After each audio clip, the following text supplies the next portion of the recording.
We'd no longer be submitting a detailed field service report. That was a big change, wasn't it? But although we've changed the way we report our activity, we haven't changed the way we view the ministry itself. The focus is on people.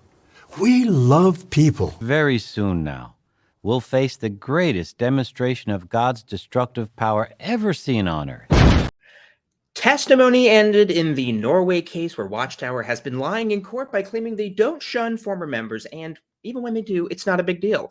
Plus, ex-witness activists have brought a bill in Washington to strengthen mandatory reporting in CSA cases for Jehovah's Witnesses and the Catholic Church. A governing body update makes a natural disaster all about them and spins the group's non-mandatory reporting of field service time, plus an exclusive scoop on Stephen Lett and conspiracy people are mad at me, all on today's...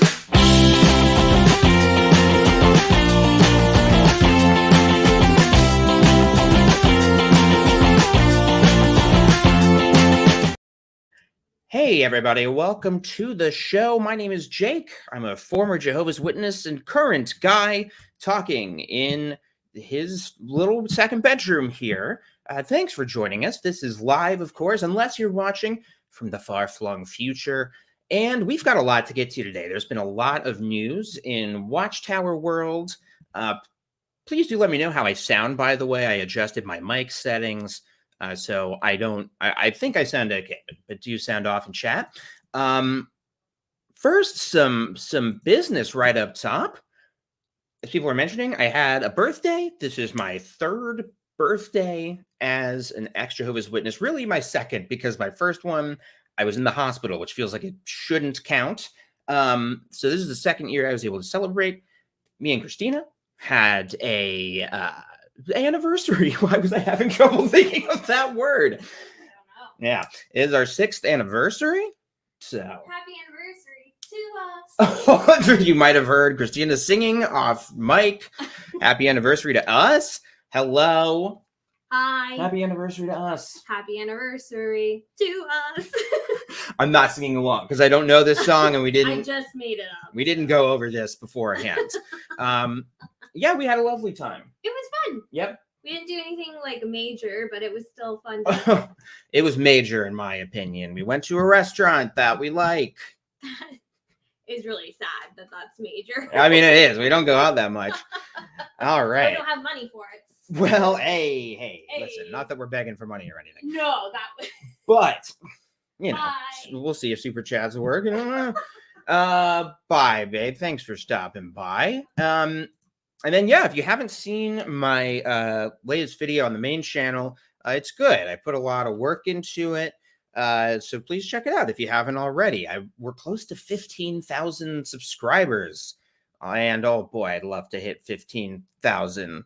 But my favorite number, I have never mentioned this before, but my favorite number is 15,000. So that's been a big goal of mine.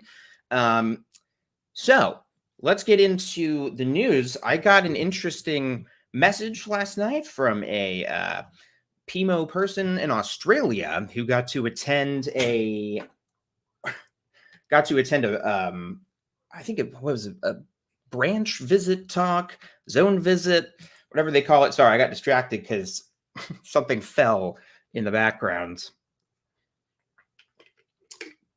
Yeah, it was an Australia-Asian zone visit. Okay, Australia-Asian zone visit, says Christina. So, okay, I'm just going to read this, and nobody make fun of Stephen Lett in the comments. I think that you'll see why I said that once I get into this. And yes, of course, that's the ultimate goal of any ex-Jehovah's Witness channel is to hit 144,000 or to get a $144,000 super chat. No one's taken me up on that challenge, but I think it'd be great. Okay, so here's what they sent me. In other news, I went to the Australasia branch zone visit. This was Saturday, and we had a talk by Brother Lett. The meeting started with instructions that there were to be no recordings and not to distribute any notes taken. Like that isn't creepy. They added in parentheses. Brother Lett had trouble reading one of the scriptures and explained that he is having trouble with his eyesight, but he wasn't wearing glasses. He shared with the audience about his wife having dementia. She still knows who he is, but can't lay down new memories, so she doesn't remember things that happened 5 minutes ago. He said she is happy, has a good sense of humor, and is well looked after, which I totally believe they added. He also said there are 3 new helpers to the governing body, so 43 now. So yeah, it's interesting. We kind of see the governing body aging a lot, and I know it's a little weird to kind of speculate about their health, but so many of them look unhealthy, and those of us who have been in the organization for a long time or were in for a long time, I don't know, some of these guys, like, I always remember them being old, and so you kind of don't notice when they age until suddenly they seem very unhappy. Yeah, the second anointing doesn't help. I think that's what was kind of striking to me about it, was like, no matter who you are, what your position is in life, like, age comes for everybody. And I don't know, it's kind of sad. Wow, Jake saw how amazing my beard looked and decided to grow his own beard. Danny. Now, I implore people to check out Extra W Caleb's channel and see if there's really any competition between our two beards. I think there's a clear winner. Anyway, okay. So let's get to Norway. Norway, the testimony has concluded, as I understand it, and on the final day for testimony for the state's side, so that would be the ex-Jehovah's Witness side. These are ex-Jehovah's Witnesses in Norway who started this process of holding Watchtower to account for human rights abuses, shunning, especially baptizing minors and then subjecting them to the disfellowshipping arrangements later in life. That's been the main thrust of the court case. If you want to catch up on that, the video I did last week, or not last week, the last live stream I did is all about that. We kind of go through it, and avoidjw.org has recaps of every day of the trial. I'm going to be relying upon them for certain parts of this for sure. Let me find my notes here. So, okay, 8 out of 10. So, like, on this final day of the state's testimony, where some ex-Jehovah's Witness testified, it was noted on Avoid JW that 8 out of the 10 witnesses that took the stand were women, including ex-members and psychologists and social workers, which was interesting. Jan Frid Nielsen noted that the first few rows were filled with witnesses, like ostensibly to show solidarity with the religion, witnesses just showing up to the trial to support the home team, I guess. So I don't know. It's just interesting to think about witnesses, in a sense, willingly exposing themselves to apostate arguments. So it'll be interesting to see if anything comes of that. But yes, in addition to ex-witnesses providing their testimony, they interviewed some people who just talked about the psychological effects of shunning and isolation on young people. Now, Larchwood in particular noted there was a particular testimony that was very powerful from somebody named Raquel. So Larchwood made a Reddit post. We can get into this. Their full testimony is very powerful to read. She underwent abuse in the organization. And this was all in Norwegian. Is that the right language? So this is an English translation of that. A few things going forward as we talk about this Norway thing. There's some of the English translations are a little weird. Like, you'll hear the term exclusion a lot in exclusionary practices.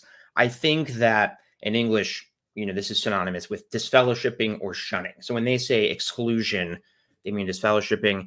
They also refer to the governing body as something else. We'll get to that when we get to what Rolf Ferrulli says.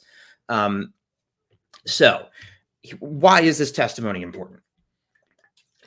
Well, as I mentioned at the outset, Watchtower is essentially insisting that they don't mandate shunning, that it is always an individual conscience matter to shun, whether you are in the congregation or an appointed brother. There's no rules mandated. for shunning, which is, of course, ridiculous. It's very obvious if you read Watchtower's literature or watch their videos that it is mandated. So, notably, Watchtower didn't want any of their publications to be read in court, which is rich. They spend all their time promoting their website. But if you want to read stuff from their website, they say, no, too bad for you. By the way, I saw we got a super chat. I'm going to save those till we get to the fun half of the stream. I feel like given the subject matter, I don't want to, I don't know, intersperse like super chats with that, but thank you so much. I won't get into the like abuse stuff that that is mentioned here, but there's a few things that I thought were notable as Raquel, if I'm pronouncing her name right, went to things that she said that counteracted Watchtower's claims. So she speaks of how her hospitalization gave her time to reflect. I guess that was my way of saying content warning. For the next few minutes, they're going to talk about nothing specific, but just generally references to sexual abuse and shunning, which I know can be triggering. So she talks about what led to her being excluded. Larchwood notes, I am not including sensitive detail. You can imagine what this non-consensual incident / crime was. The incident happened when she was out of the hospital and out on the town with Jehovah's Witnesses. Her best friends told her if she did not talk to the elders herself, then they would report her themselves. Presumably reporting or like talking to the elders about the fact that sexual assault had happened. Because even though it was like non-consensual, it was still sexual and therefore arguably a sin. And so you're still supposed to tell the elders about it like it's any of their business. So her friends, her witness friends, pressured her to talk to the elders about this.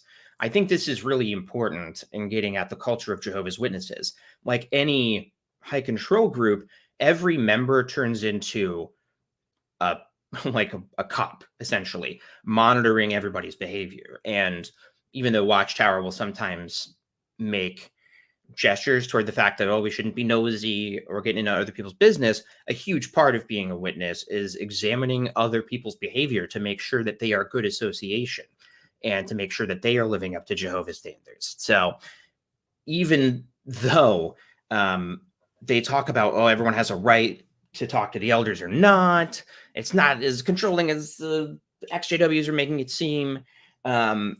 No, like, you can get forced into talking to the elders because your friends will tell on you. Bo, get down. Bo. See, this is a big reason why I stopped recording in here for a while. It was just so annoying. This freaking guy, he's on the piano. He's trying to mess with the paintings. Yeah, paintings. I don't know if that's the right word for the posters on my wall pictures. Yeah. Okay. So anyway, thanks, babe. So the elders, they asked her intimate questions that had no relevance, said a report to the police would make Jehovah's name look bad because she was at a club, says she knows it was a crime and that it should be dealt with as a crime. It was traumatic. Notably, I thought nobody comforted her or asked her how she was doing. This all happened between commitments to hospital. Still nobody checked on her. Like, Watchtower wants to make these seem like they're a total one-off, that no, generally speaking, we're this loving religion who've never done anything wrong to nobody. But no, like, so many individual experiences show that the culture is totally dependent on how much rank and file Jehovah's Witnesses are willing to go against the policies that Watchtower has and be more human. Like, to the extent people are offered comfort in times like this, that's because a person's like choosing not to rat on them to the elders, which is what they're supposed to do, if that makes sense. Yeah, snitch culture at its best. Also, hi to Apostate Barbie. We got all sorts of fun people in the chat. Sorry, back to this. Okay, yeah, I wanted to get this. So Raquel was asked, so during like her testimony, she was asked if she feels shunning is up to each individual. She says this is not true in her experience. Shunning is mandatory for all, according to her experience and Watchtower literature. Her parents see it as a test of loyalty to Jehovah. Raquel says she accepts this, but would never do this to her own child.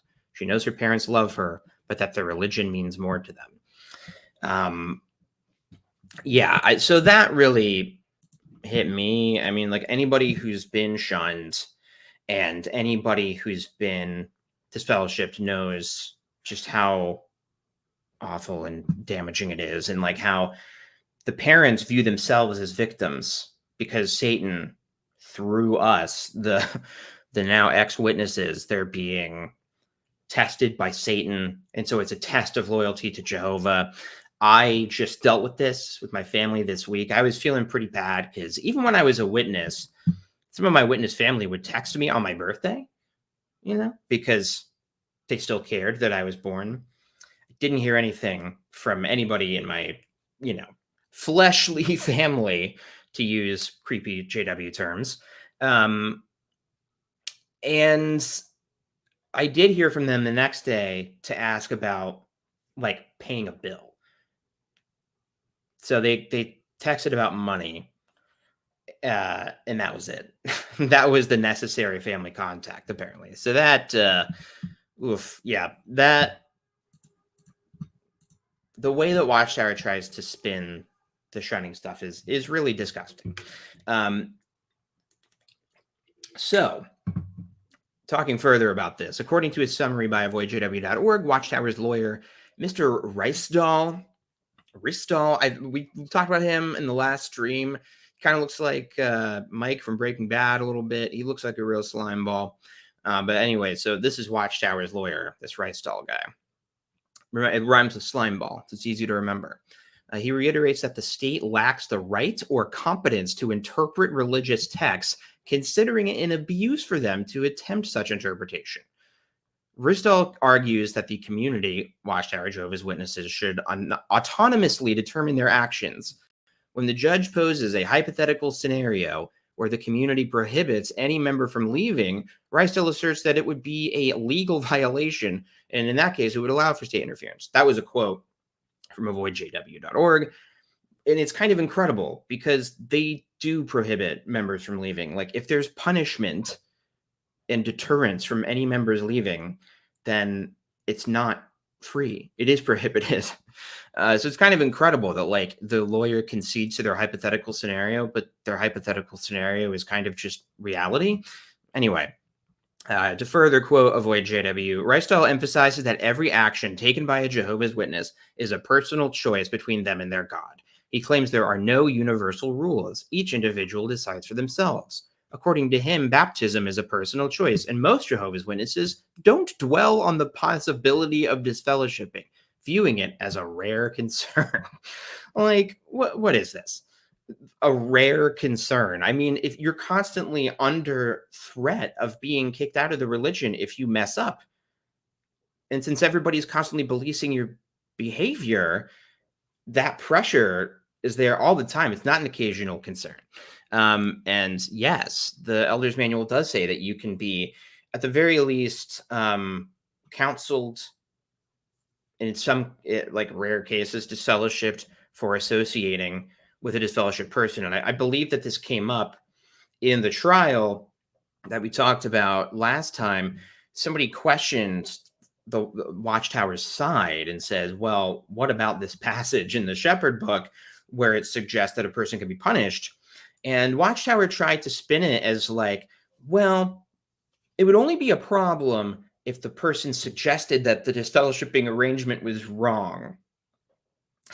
So like if they challenged the authority of the governing body and the elder arrangement, basically, any suggestion of dissent, yeah, that can get a person in trouble. So yeah, this is why they didn't want the Shepherd book let into the trial, because they know that it completely describes their disfellowshipping practices and makes it clear that there are punishments. And it's just really frustrating because the state is presenting just objective facts, testimony after testimony from former witnesses, not to mention videos and articles and instruction manuals for Jehovah's Witnesses. And the Watchtower just says over and over, no, it's a personal choice. They're all just lying or mistaken somehow.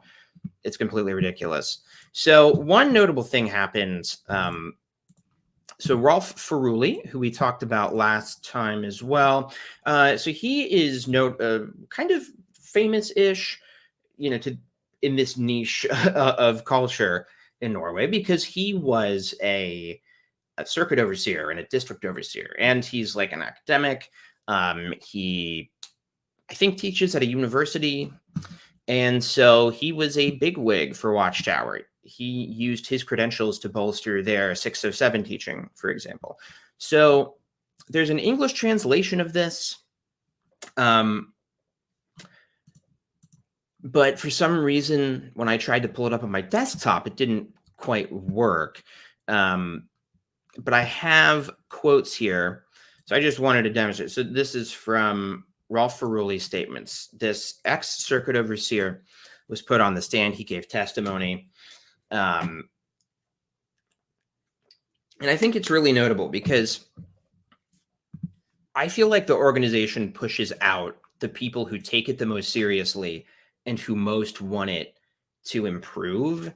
And Rolf Ferruli is really an example of that. His book that he wrote that ultimately got him disfellowshipped is called The Governing Body and My Beloved Religion, something like that. So it's still his beloved religion. He still believes in a lot of the doctrines that Jehovah's Witnesses teach. So anyway, here's a quote from an English translation on Rolf Ferruli's site. He published this himself.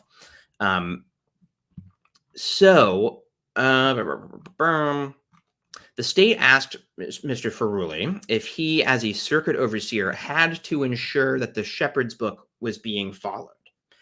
To which Ferruli responded, quote, "Yes, he makes sure that the elders follow this book. It is one of his most important tasks when he visits the congregation." The state lawyer. As a circuit overseer, Rolf Ferruli, yes. And that's a task you've had, Rolf Ferruli, yes.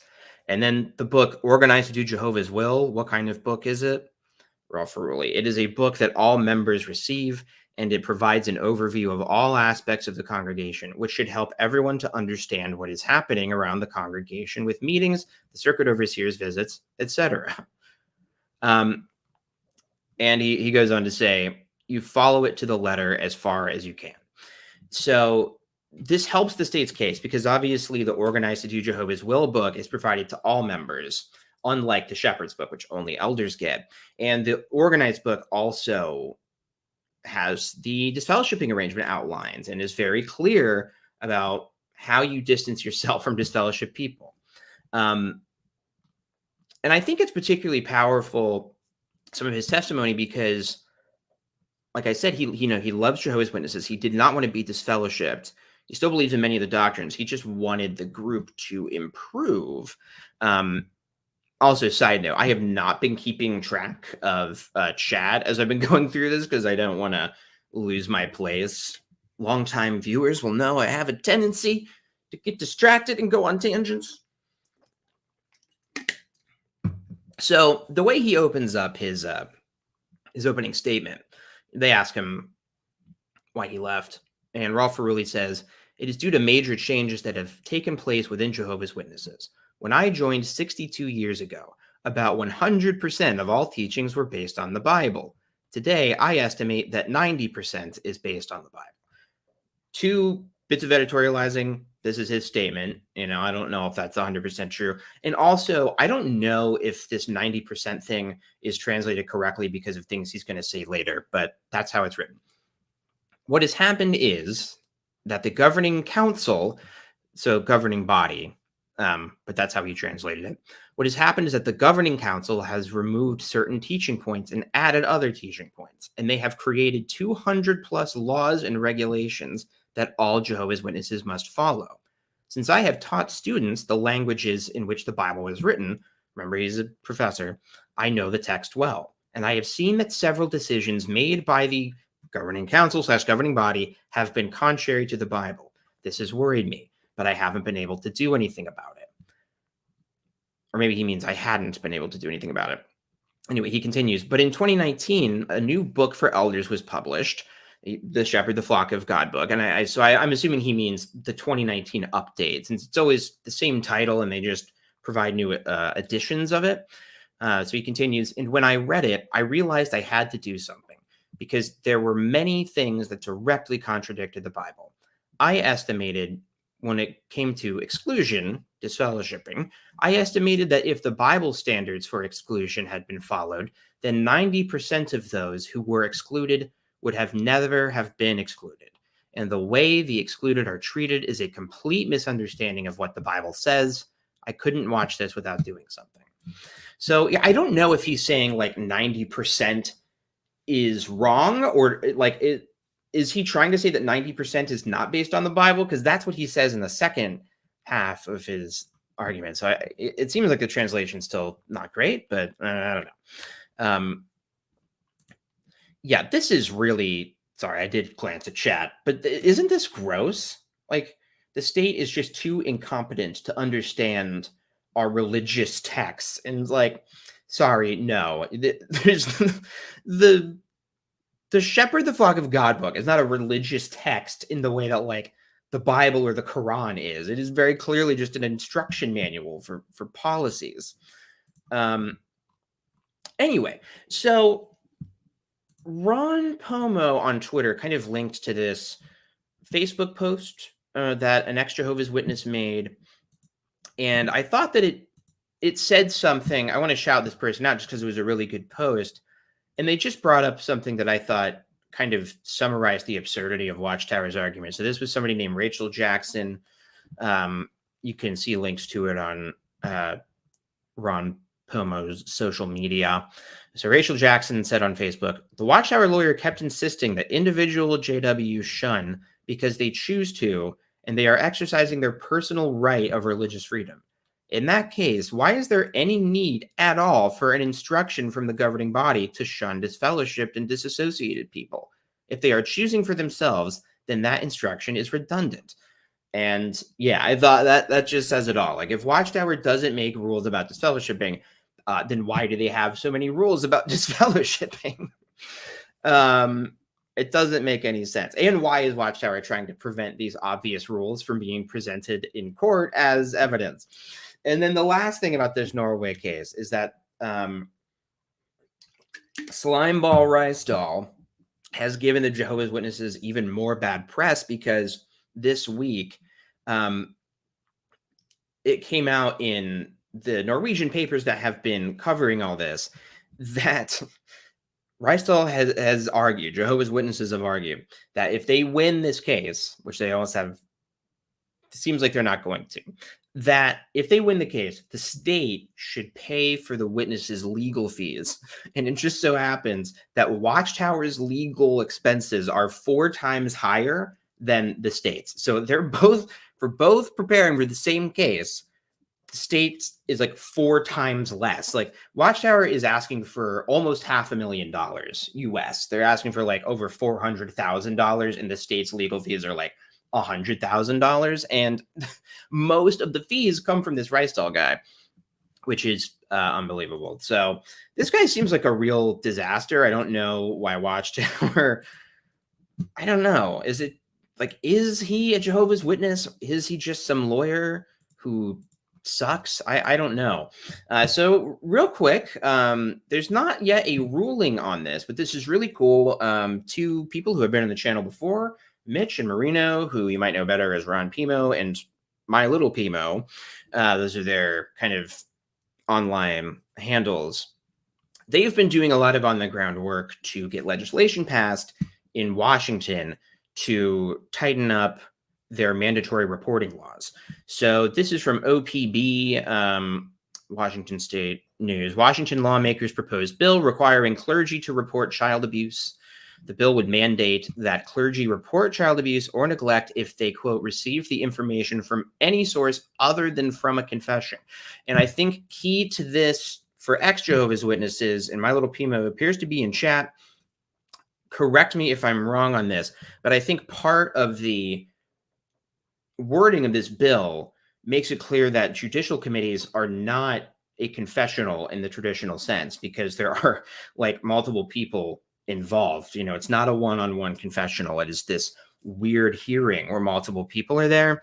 So correct me if I'm wrong on that, but this has been going on for a long time. You know, the long trudge of getting laws passed in the United States.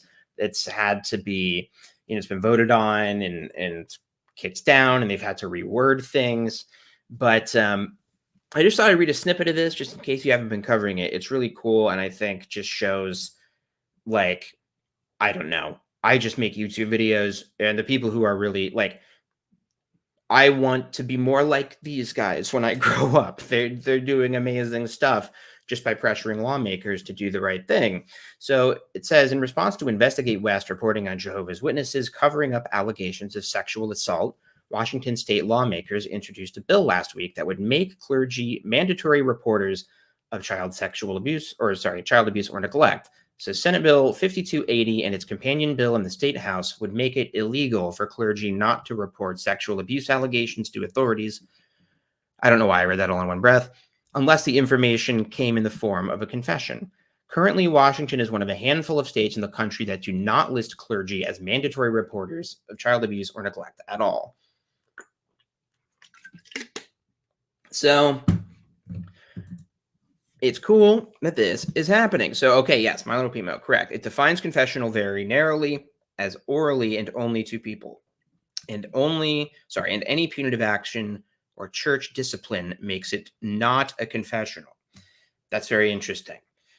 And it does differentiate how other churches use confessionals, because a person going to confession in a Catholic church is just ostensibly anonymously just confessing something off of their souls, and they can't be punished for it. But the entire point of a judicial committee, is to judge the person and usually dole out punishment of some kind.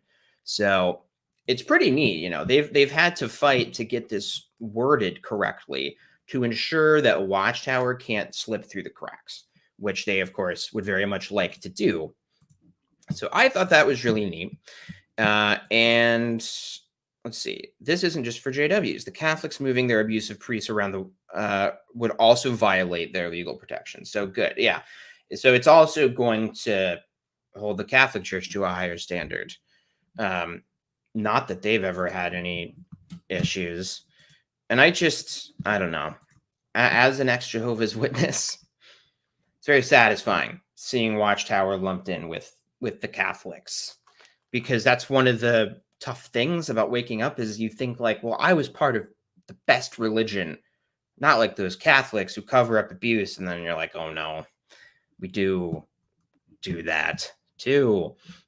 So I messaged, speaking of Ron Pomo, I messaged him earlier this week and I was like, hey, how would you feel about helping me get the word out on like maybe reporting fake news about Jehovah's Witnesses that dominates the Google News feed? And what do I mean by that? So we've talked about this on the channel a lot, that if you do a Google search on Jehovah's Witnesses, and actually let's just do that right now to demonstrate what I mean. The actual news is clogged up with jw.org's newsroom links, which is obviously not real news. It's propaganda from a cult and puff pieces. Fluff pieces, as 00 says.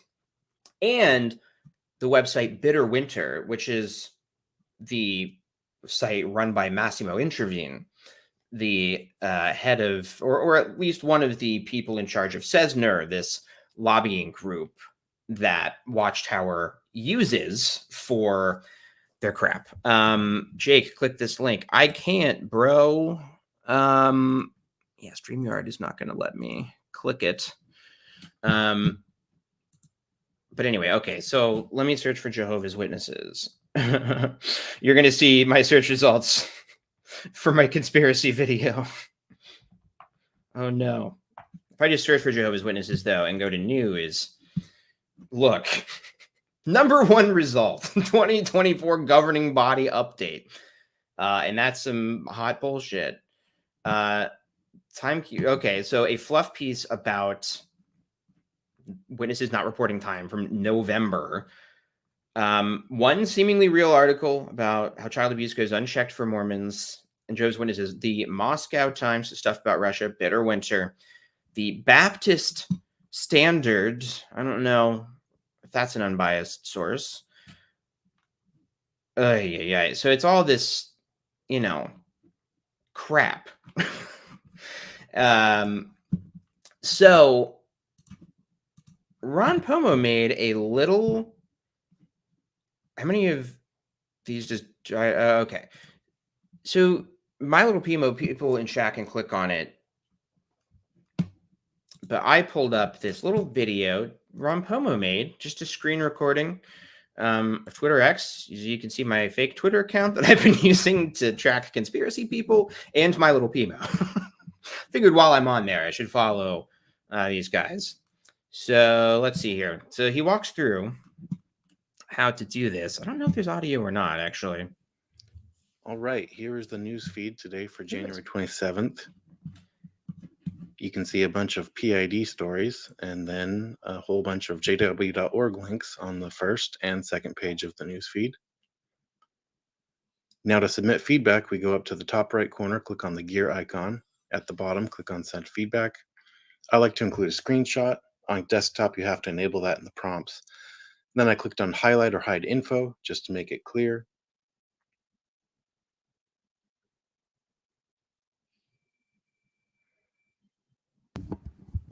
So just real quick, I don't think you have to include a screenshot if you're if you can't figure out on your desktop or on your mobile device. I think the best way to do this is desktop. I've tried to do it on my phone. It doesn't really work as smoothly. Also very solid joke.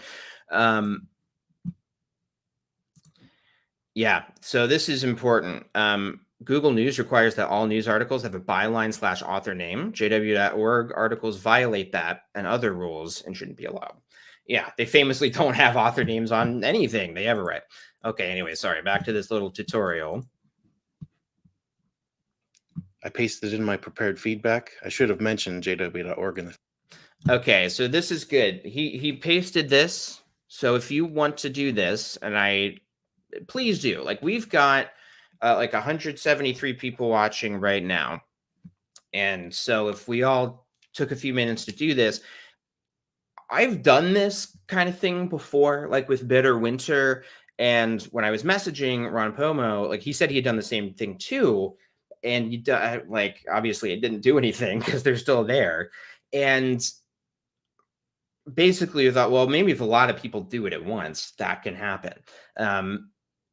And so if a lot of people flag this stuff, it will hopefully get deprioritized in the newsfeed. We're not asking that jw.org be taken down, just that it's not listed as news in the same way that the Associated Press is, or like NPR is news. Like there's obviously a difference. In Bitter Winter, these people are bought and paid for by Watchtower. One thing I was mentioning or thinking that we could do as well is, like, if you look up Massimo Intervene on jw.org, he's in a video on there. He's in a couple videos on jw.org.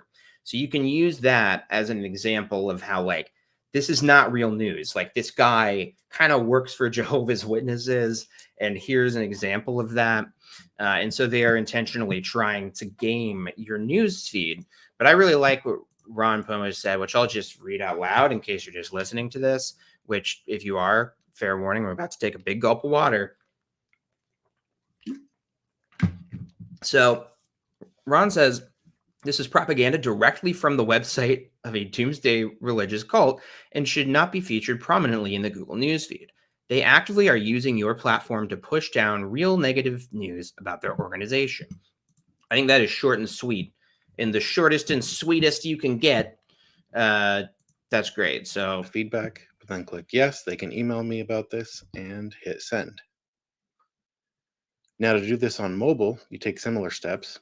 I took a screenshot before starting the feedback process, but here's the feed with the jw.org propaganda. You can hit the menu at the bottom of the page or back up at the top. You can click on the hamburger menu. Okay, so this is the thing that I've had issues with, is just even getting to the like gear icon for some reason on mobile. For me, it always wants to do the infinite scroll thing, so I can never get to the bottom. But maybe I'm just an idiot. Thankfully, he included this for people who are better at using their phones than me. In the top left corner. Second from the bottom is send feedback. Paste in or type out your feedback, attach a screenshot if you want, and then hit send. So Mitch is a real he's a real one, man. I messaged him and was like, what do you think about this? And he's like, yeah, it's a good idea. And then like 2 hours later, he uploaded this thing unprompted and just uploaded a tutorial on how to do it, because he's fucking amazing. Is that the first time I've cursed on this stream? I've been thinking about doing a video on cursing because it's the #1 complaint I get from people. But I think it's important. I think cursing is very important. All right, so we did that, and then, okay, holy shit. We did it, guys. That's all my notes. So we can get to the fun half where we react to the freaking guy. What's his name? David Splane. What's the best way to do this? I think it's best to do it on jw.org, because we found out recently they have added a increased playback speed thing, which is great. It's like they want to make my job easier. Well, assing done. Thank you. Also, let's shout out these super chats, because I got a very, very kind one. Thank you so much, Gwenifer. That is incredible. You have helped us feed our dogs and cats. That's the charity that we're doing today, is to feed, not like animals that really need help, but just our animals. And thank you for the $5 super sticker from Suchen Liao. I do apologize if I'm mispronouncing your names. Lucy, I have some David Splaining to do. Oh my God, yeah. Should we talk about 4K David Splainer? So I was having this frustration while I was making my last video, which I really wanted to look good, and it doesn't. It looks the kind of shitty that I wanted it to. I like the kind of H-Bomber Guy video, and I think the video is a clear homage to H-Bomber Guy, because it kind of ends up having an accidental James Somerton twist. So I wanted to make it feel like those real early janky H-Bomber Guy videos. But I wanted it to look more slick and to have like HD footage, but none of the stuff on jw.org is HD. Like 720p, I guess, is considered HD on porn search results, I've heard, but it's not really. It looks like shit, especially when you zoom in on it. And so there's no like really good pictures of the governing body or anything. And so, okay, let me pull up my channel. I found a few apps that I can use on my phone that like upgrade. They use like AI crap to upgrade images. And I thought, well, this actually seems like an effective use of AI. So that would be good. Sorry, I'm trying to find my account. How do I do that again? All right. And so I just took a screenshot of this governing body update, and this is what it looked like before. And this is what it looks like now.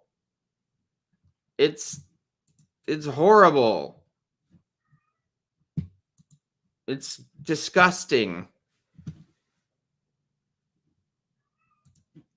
I know. Like, what are we doing here? I think it's just that it must cost a lot more money to host HD stuff on your channel. Like, they're hosting thousands of videos, right? It's crazy how much video content they have, and to be constantly allowing like 1080p video streaming has to be more expensive enough that it's not worth their time. But as we will get to in maybe later when I talk more about just channel panels and get to the response to the last video, maybe to cut the bandwidth too. That makes sense. Anyway, what the fuck was I saying? I don't know. I don't remember. It probably wasn't important.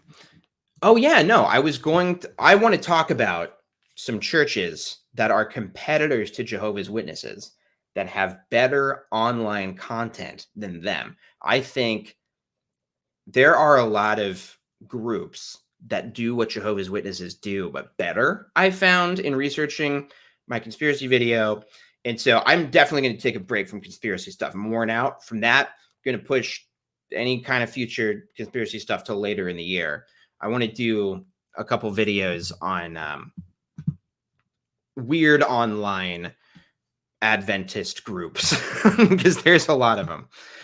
Danny says it's definitely about hosting and sharing. Upgrading to HD would probably be super expensive for bandwidth and storage.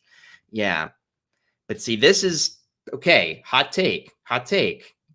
They should put their stuff on YouTube. They should absolutely be putting their stuff on YouTube, because this is what I have found. There are groups that believe such similar stuff to them, and they put their stuff on YouTube. Nobody notices. It gets millions of views. I think they could be growing their business if they actually put stuff on YouTube and just like didn't allow comments or whatever. But anyway, what do I know? Actually, I know a lot. No, I'm just kidding. Okay, so let's get to the governing body update. I watched it a little bit because I was thinking about doing a just full filmed rebuttal to this, like the good old days. But I got an interesting recording sent to me from a PMO person who recorded a circuit overseer talk. So it's not like a leak really, but it's a really crazy talk. And I think I'm going to do a recorded rebuttal to that instead. You know, I want to make long video essays and stuff, but I still want to do the classics. Still want to do rebuttals to Watchtower stuff. Okay, so here we go. Governing body update numero uno. Welcome. We're going to discuss the importance of setting personal goals in the ministry. But first, here are some updates. On January 1st. Okay, so immediately I'm remembering I've made a mistake. Let's go to 1.2. There's a sweet spot I have to find here, because at a certain speed, I can't keep track of it with my ADHD brain. But they're so slow that their natural speaking voice is also bad for my ADHD brain. So I think 1.25 is what we want here.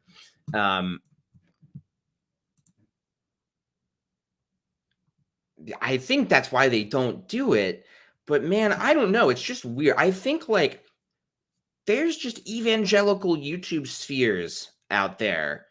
And I feel like if a person curated their social media enough, they could probably dodge it. But I think that's got to be why. I think it's got to be because they know that it's going to recommend rebuttals and XJW stuff, or like the Australian Royal Commission, or an interview with Ray Franz from back in the day. Thank you to Clyde Bell for a $4.99 super sticker, by the way.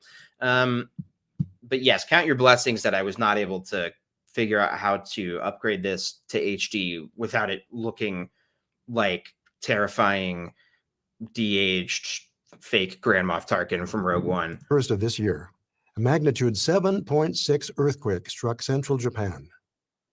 Thankfully, none of our brothers were killed, but over 100 of their homes were damaged, and 2 were destroyed. Of their homes were.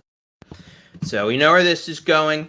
If you're an XJW, you know where this is one of Jehovah's Witnesses' favorite subjects, which is, of course, earthquakes. They love earthquakes. They love it when they happen because the Watchtowers, or not the Watchtower, the Bible specifically says that earthquakes are a sign of the last days. And of course, earthquakes happen all the time and have since it was written. But they always use this as a sign that Armageddon is coming, and to do their tragedy porn shtick where they talk about the witnesses who were affected by this. Now, because I was planning on doing a rebuttal to this, I looked up this earthquake, and 100,000 people were forced to evacuate because of this earthquake. Only one person died, I believe, which that to me is almost a miracle. It's kind of miraculous that like 100,000 people's homes were like damaged or destroyed in this. People were displaced, but they're like several dozen witnesses had to sleep at a friend's house instead. They don't care about anybody other than Jehovah's Witnesses. So if you're watching this thinking, well, that's sad that that happened to those witnesses, but don't people other than Jehovah's Witnesses live in Japan? Watchtower's saying no. It doesn't matter. Those people don't matter. And they can also talk about the last days and their disaster relief. Let's hear that bullshit. Were damaged, and 2 were destroyed.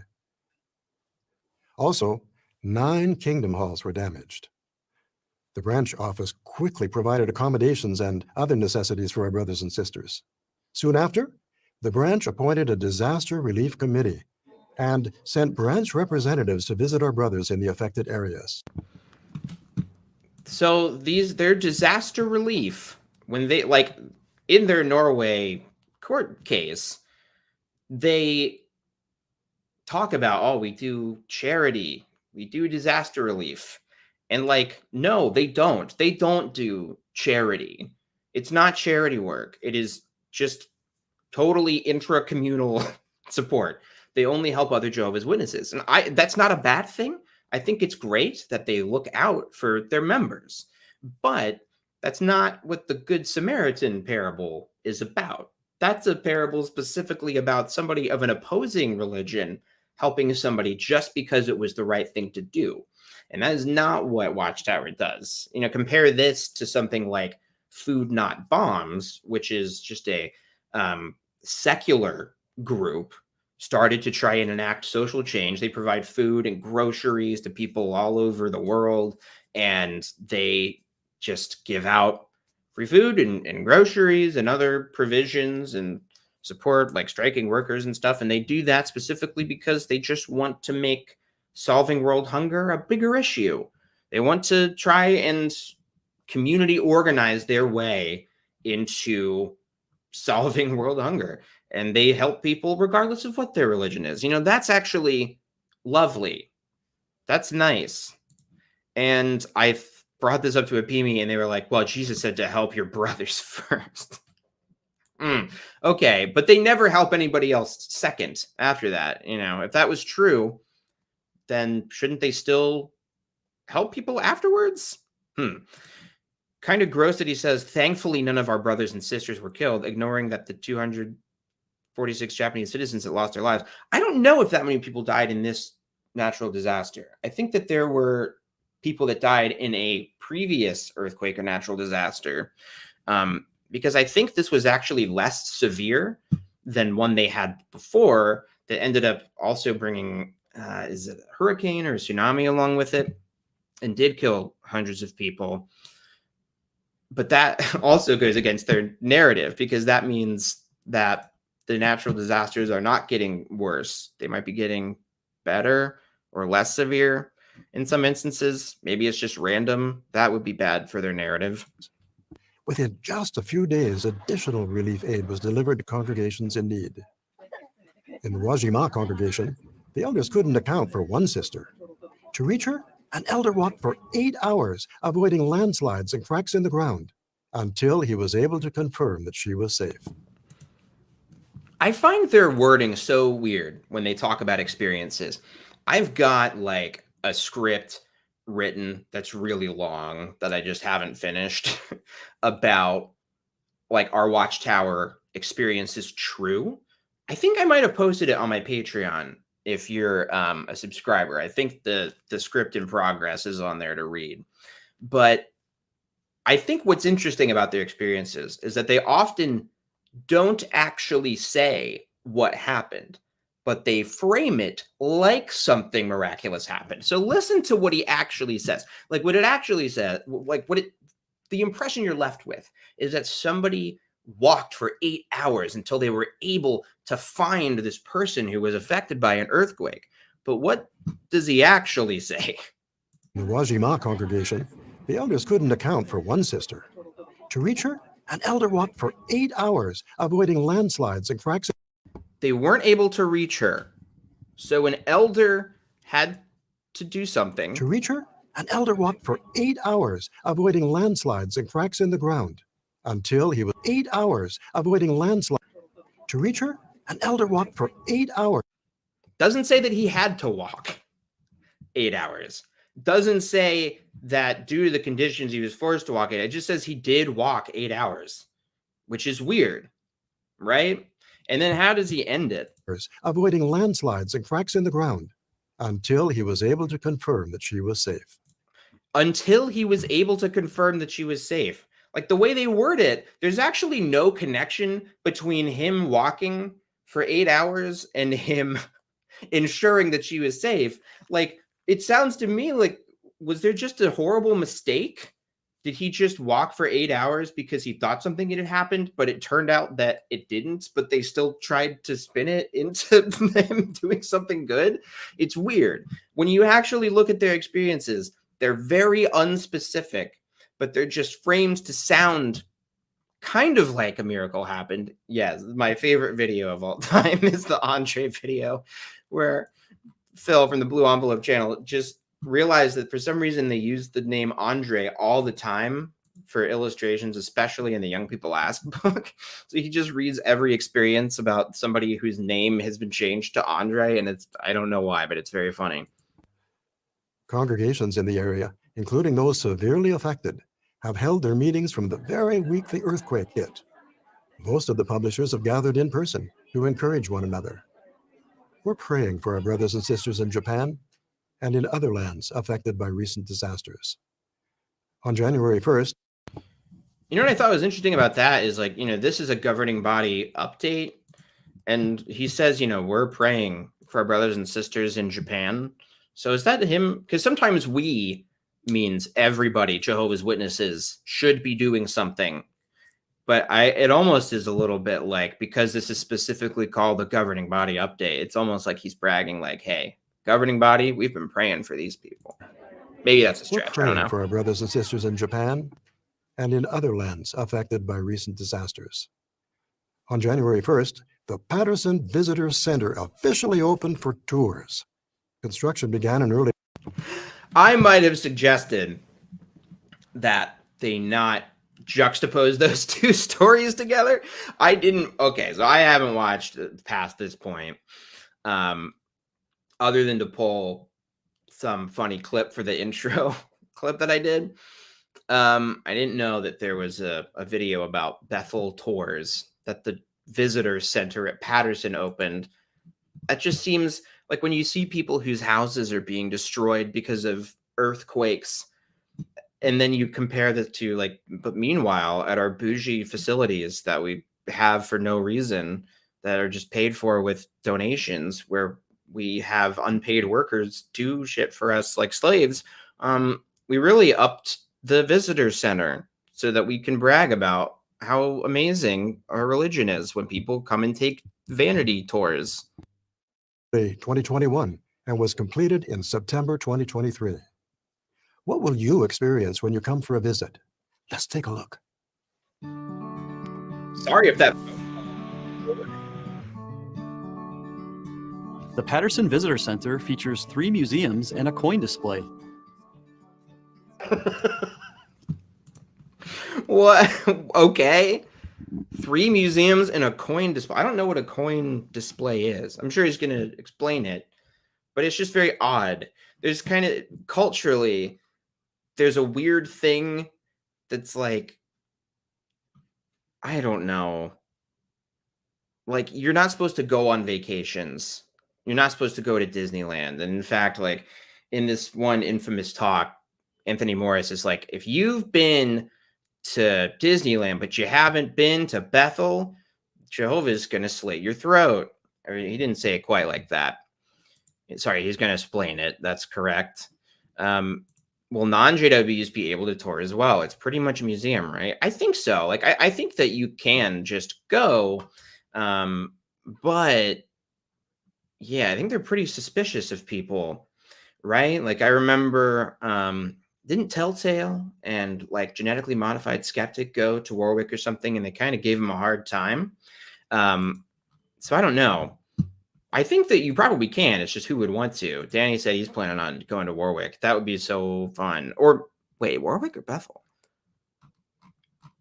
Because that would be like a cross country. Yeah, Warwick.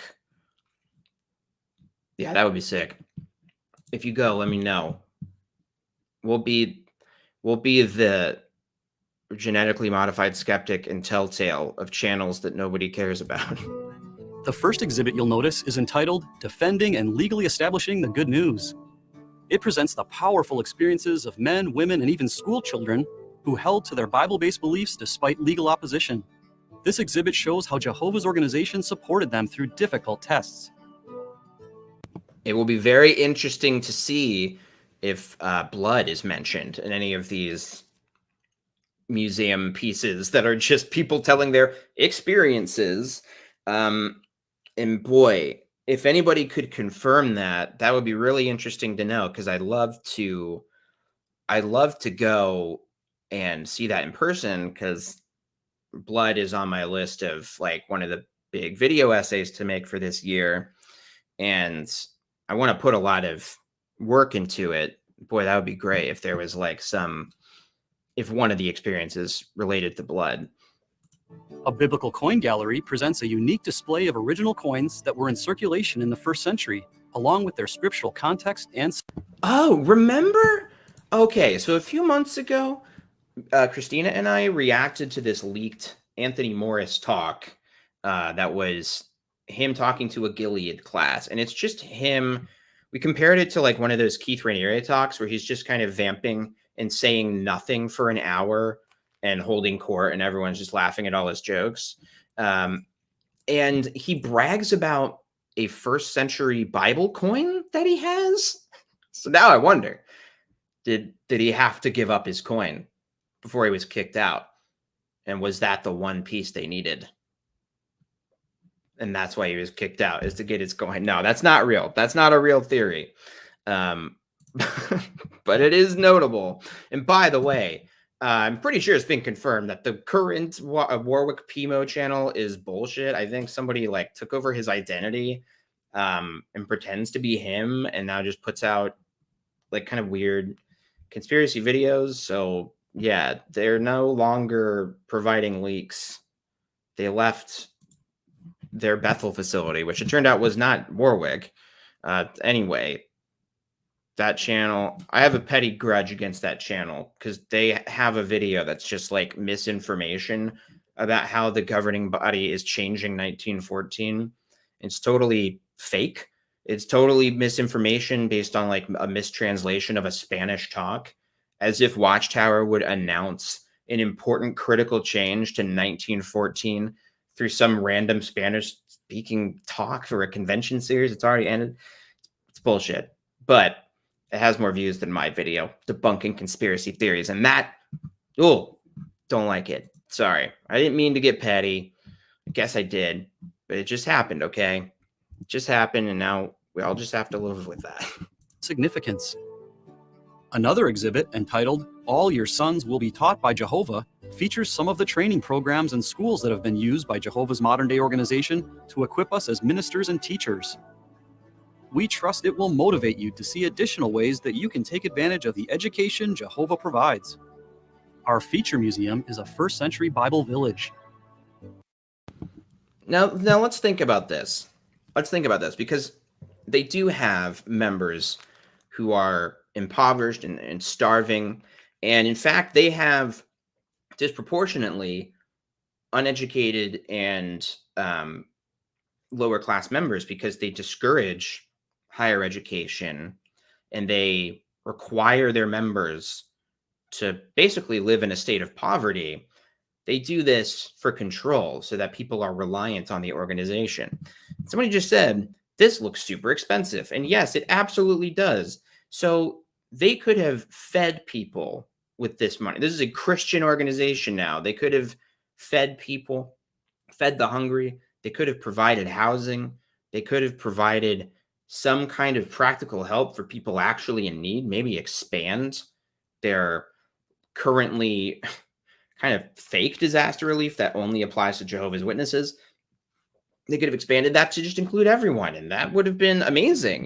We would have applauded that kind of thing. But no, they had to build an expensive set so that witnesses could, I don't know, pose for selfies on social media and feel like their religion is cool. I don't know. I don't get this. I don't understand why they'd spend money on this. Although I will say, this is the Patterson one, right?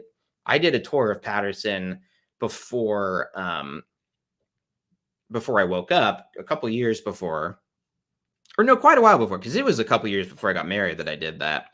Patterson's definitely it was the weakest of the tours. It needed something, but it definitely didn't need a multi-million-dollar project. It's so silly. It's very, very lame. The local villagers are very welcoming and will be eager to show you how they live and work together as a community.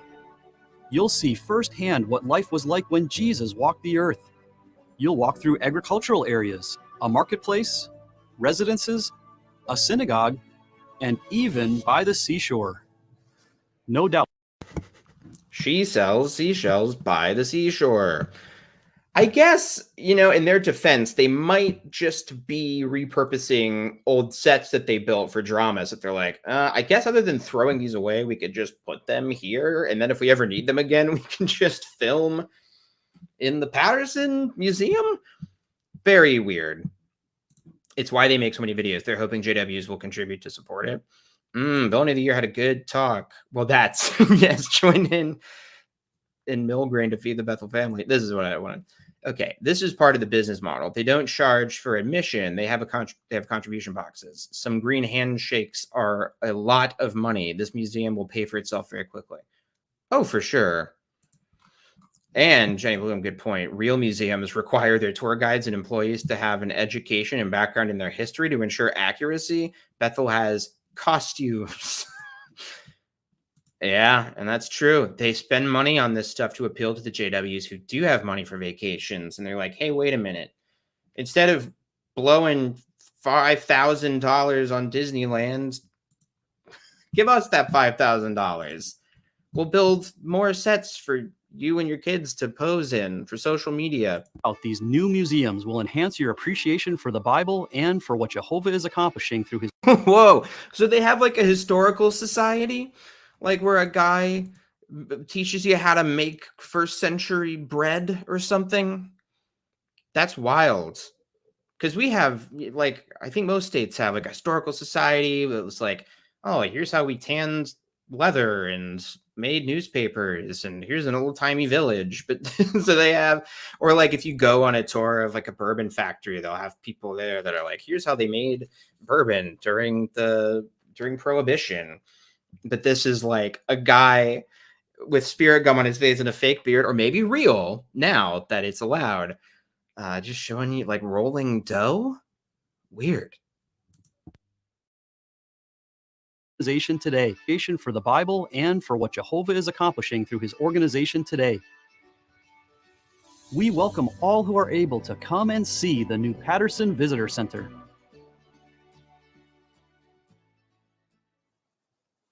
The Patterson Visitor Center. Okay, sorry. I don't like vaping on screen. It feels and looks unprofessional. So I didn't do that. This is really important. Yeah. So Bethel is also in the boonies. You have minimal hotel options, have to rent a car. The cost of visit is high. It totally is. I was only able to really afford to do it because, so I visited Brooklyn, all the New York Bethel complexes, because the Warwick project was underway. I had already helped build on the Warwick project, but Brooklyn was still up and running. I wanted to see a tour of it before they sold the building to one of Donald Trump's kids. And like, other than Brooklyn, which is obviously in the city, the rest of them are really far out of the way. I mean, Warwick is real far out of the way. I don't know where people are going to stay when they go there. It's not convenient to go to Warwick. It's really not convenient to go to Patterson. It was like an hour-long drive to get there. It's way out in the boonies. It's like off of a 2-lane freeway. Yeah, it is expensive to go visit. What the hell? Kushner, that's who he sold it to. I could never remember if it was Kushner or Don Jr. Center is outstanding. We thank all who worked on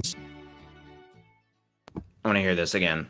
the Patterson Visitor Center is outstanding. We thank all who worked on this project, and we now invite all of you to come and tour. You can request a tour on jw.org. Now, I totally forgot that I had sped up his voice. He's just talking the speed of a normal person now. let's talk about the recent adjustments to the way we report our ministry and how these affect our personal goals. At the recent annual meeting, we learned that as of last November, we'd no longer be submitting a detailed field service report. That was a big change, wasn't it? I hate when he does it. I hate this little laugh he does. He did it in the convention a couple years ago where he goes, that video was a game changer. He loves him some David Splane. David Splane loves him some David Splane. I love this pose of his, though. He looks like Mr. Burns. But although we've changed the way we report our activity, we haven't changed the way we view the ministry itself. The focus is on people. We love people, and we want to help them. We love people. We want to help them because Jehovah will kill them if we don't. God damn it. Ready to share the good news wherever we find them. On Saturday morning, we may spend a couple of hours preaching from door to door.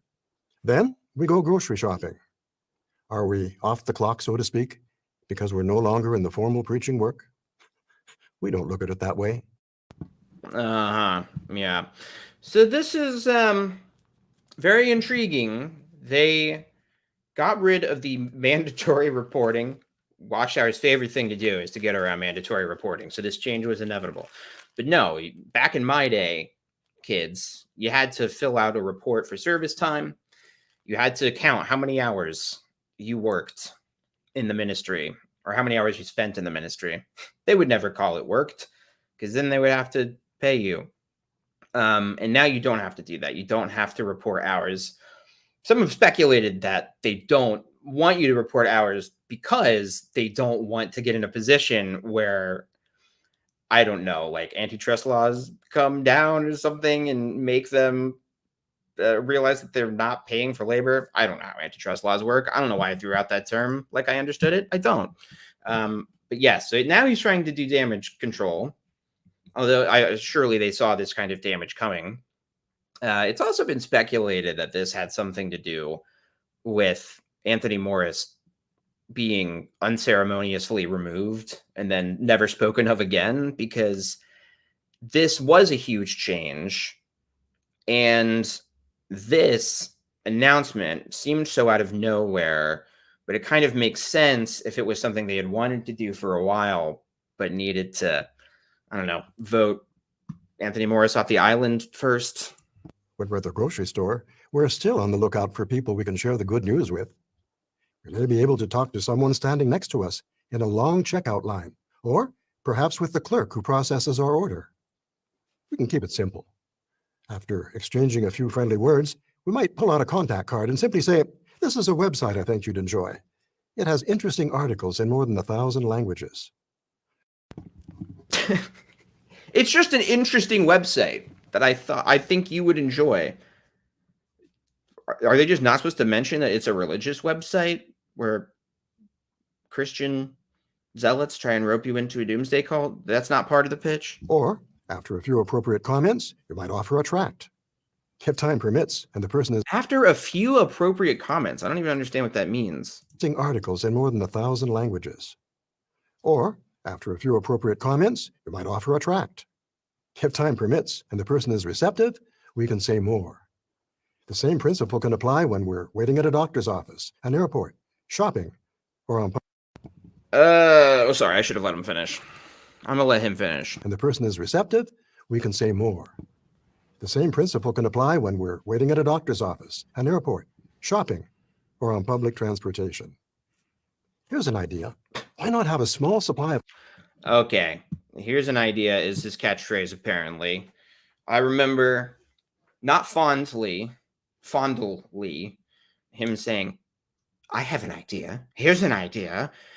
During his infamous anti-apostate talk, where he gaslights a Bible student, like a hypothetical scenario. He's like, I don't want to look at those apostate websites, but here's an idea. Just come to some of our meetings. So he likes saying that, apparently. I really don't like that. I was never comfortable with the idea of informal witnessing. I felt okay going door to door because then it felt like, well, people have the opportunity to say yes or no. But just like intruding on someone's day feels bad. I don't want to do that. And it puts witnesses even more in this mode now where they're never off the clock. They can never just be a person existing and being alive and in the moment. They always have to be looking at every possible conversation as an opportunity to convert someone. Thanks. I hate it. transportation. Here's an idea. Why not have a small supply of contact cards or other literature with you wherever you go? We've said that we're ready to share the good news wherever we find people. But what about the people we don't find? Those Real quick, we've talked about this on the channel before too, but me and Christina have both had like Uber drivers that put JW stuff in their car and they just use it as an opportunity to preach. They just have contact cards, tracts in the like seats on the back side of the seat. It's ridiculous. Charles Hayes Russell wanted to found an MLM and it turned into a religion. Yeah, you're not wrong. You're also not wrong. I don't need a contact card for that, though. who are often not at home. Have you ever driven through a neighborhood on a Saturday or Sunday afternoon and noticed that there was a car in every driveway? Yet, when you called on those same homes in the morning, no one was at home. I wonder how many of those people would accept a Bible study if we were able to offer one. Our love for people. What? None. Obviously not, because they're avoiding you on purpose. But he's saying, oh, but if they only knew that we were going to offer them some amazing Bible study, then they would want to be our friends. They would want to study. Bible study at home. I wonder how many of those people would accept a Bible study if we were able to offer one. Our love for people will move us to call when they're at home. I remember on one occasion, we were going out for supper at a nearby restaurant with This fucking like fake affable vibe he's putting on the I remember this one time, but it's so fake. This is a man who has only delusion and hatred in his heart. He thinks that the pyramids were built after the flood because it's he's a fucking idiot.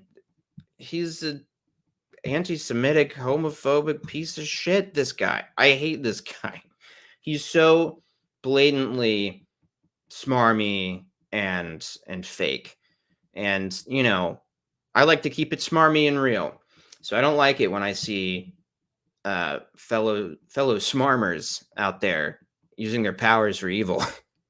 I don't know. another couple. The brother was driving. As we passed a certain house in the neighborhood, he stopped, parked, and said, "Excuse me, but I see a car in the driveway. We've been trying for weeks to find this person at home. We won't be long." And he and his wife got out and made the call. Bravo. Whoa! I was not expecting that. Oh, I wish I would have pre-watched more of this, because obviously the intro clip should have been him saying bravo in a creepy voice. He and his wife got out and made the call. Bravo. Bravo.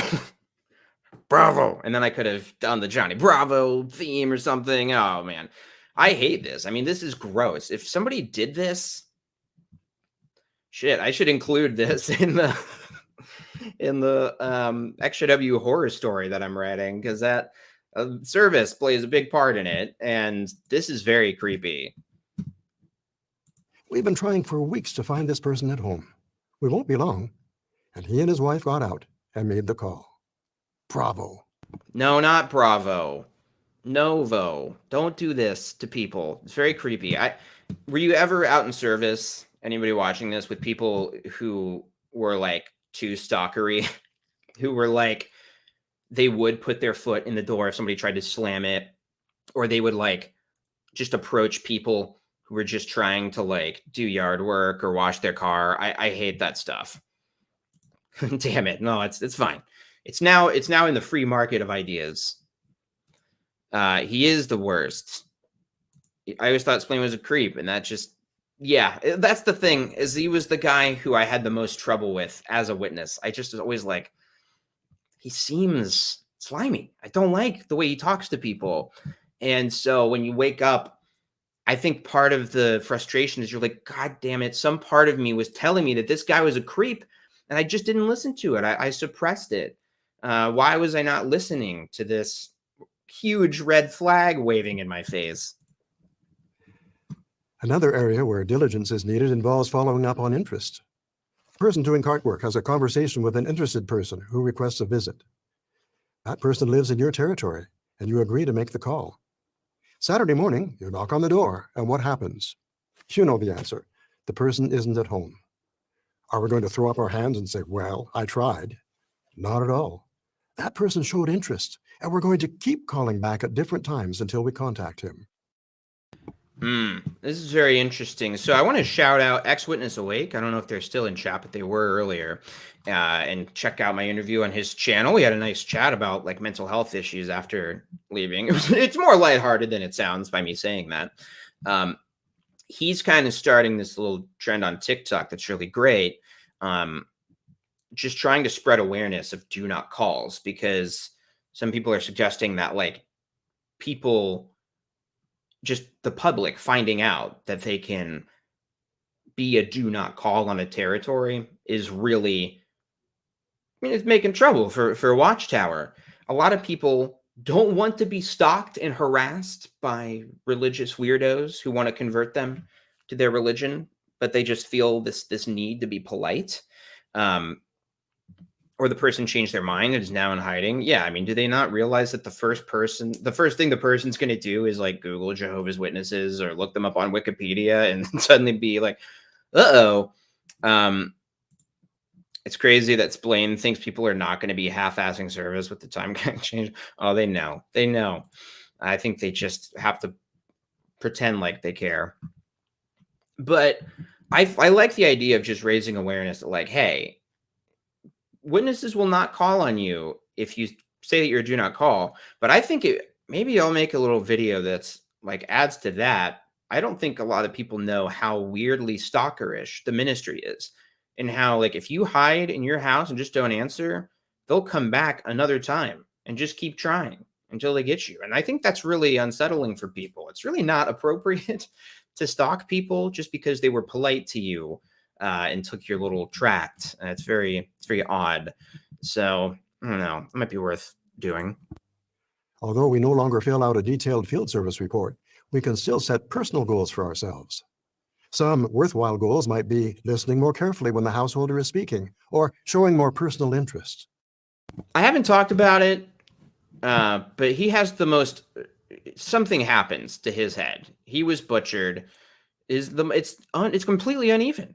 He has a completely uneven haircut. The right side of his head goes like all the way up to the tip. The right side of his hair goes all the way here, but the left side goes up like a full fucking foot shorter. It looks crazy. It looks like somebody did his haircut at like a 45-degree angle. It's a problem. Dress and grooming, David Splane. This is not appropriate for a video on Jehovah's website.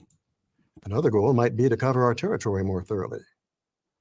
Having personal goals is in line with Paul's counsel found at Galatians chapter 6 and verse 4. You can follow on screen as we read this.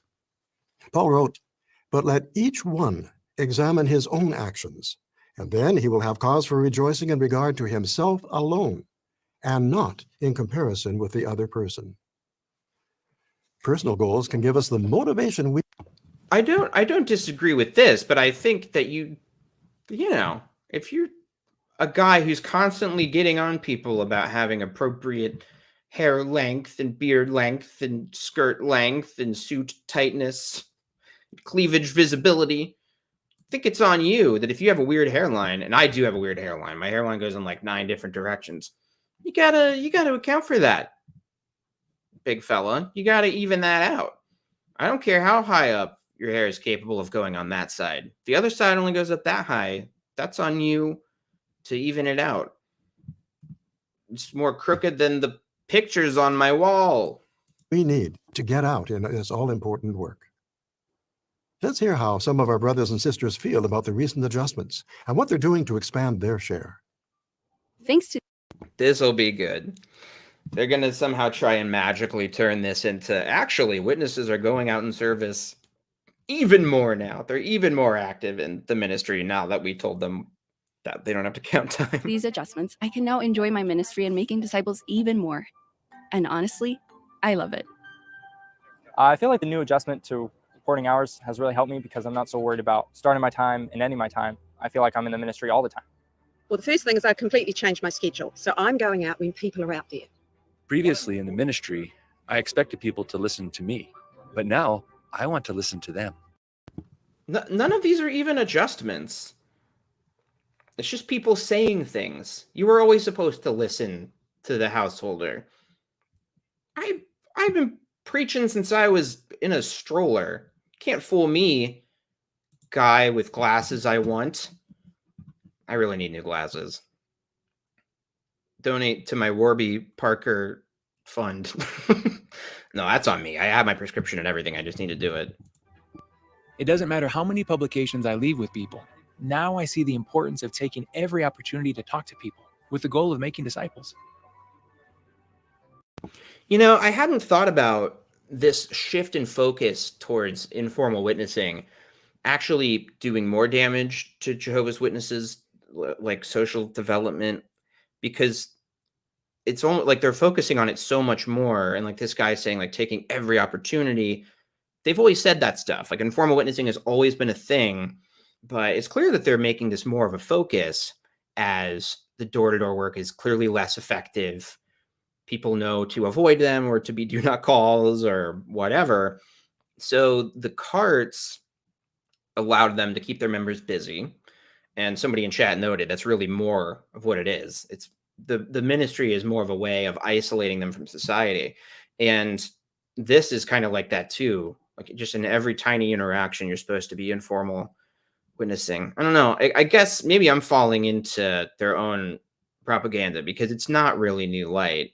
They've always said this. They're just putting a little extra focus on it right now. Before, I was so happy when I could leave something from my witnessing bag. But now, I'm really happy if I leave someone a piece of my heart. It has helped me really focus on what's more important, and that is making disciples. I love this new approach to the ministry because I'm not memorizing a specific conversation. Now I can talk to them more naturally and really enjoy what we discuss about. So we talked about this a few weeks back in a stream, that this was just a lie that they're telling, that it's some new direction to not memorize presentations. Like we found an article in the 90s that was saying the same thing. So they're just being a bunch of lying goofs.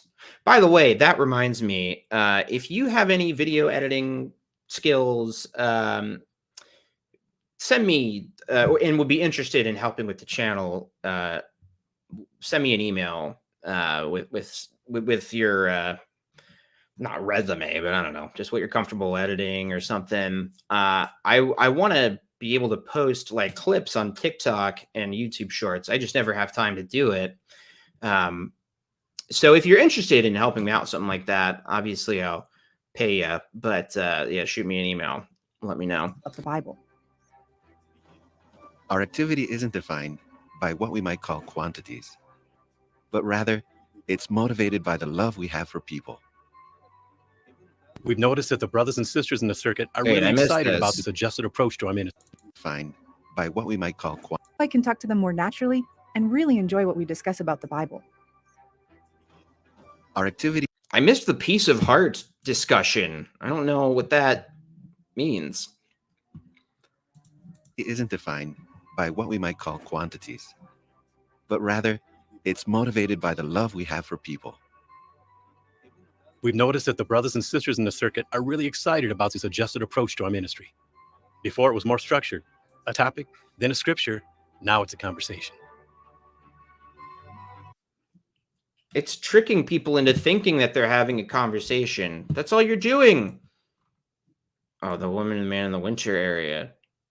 Interesting. I just wanted to find it so I could make a joke about finding a piece of heart in Zelda. By the way, don't be one of these stupid people that talks about Kingdom Halls not having windows. They do. They've always had windows. Maybe yours didn't, but they've always had windows. It's not like there was ever an anti-window rule. They just sometimes didn't build them to cut costs.